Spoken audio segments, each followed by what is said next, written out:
ಸರ್ಕಾರ ಬಂದು 4 ತಿಂಗಳಲ್ಲೇ 5 ಗ್ಯಾರಂಟಿಯನ್ನು ಕೊಟ್ಟಿದ್ದೇವೆ. ಅದೇ ರೀತಿ ನಮ್ಮ ಕಾಂಗ್ರೆಸ್ ಪಕ್ಷಕ್ಕೆ ಹೆಚ್ಚಿನ ಮತವನ್ನು ಕೊಡಬೇಕು.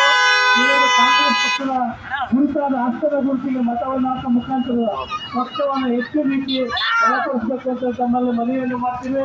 ಈ ಕಾರಣದಲ್ಲಿ ಕಾಂಗ್ರೆಸ್ ಪಕ್ಷವನ್ನು ಬದಲಾವಣೆಯನ್ನು ಮಾಡಬೇಕು. ಇಷ್ಟು ಬಾರಿ 3 ಸಾರಿ ಹಾಕಿದ್ರು ಬಿಜೆಪಿ.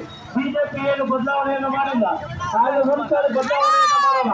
ಒಂದ್ಸರಿ ಬದಲಾವಣೆಯನ್ನು ಮಾಡಿ ಬಿಜೆಪಿಯನ್ನು ಗೆಲ್ಲಿಸಿ ಶಿವಮೊಗ್ಗ ಜಿಲ್ಲೆಯನ್ನು ಹೆಚ್ಚಿನ ಅಭಿವೃದ್ಧಿ ಶಿವಮೊಗ್ಗ ಜಿಲ್ಲೆಯ ಅಭ್ಯರ್ಥಿಯಾದಂತ ಮಾಜಿ ಮುಖ್ಯಮಂತ್ರಿ ಬಂಗಾರಪ್ಪನವರ ಸುಪುತ್ರಿ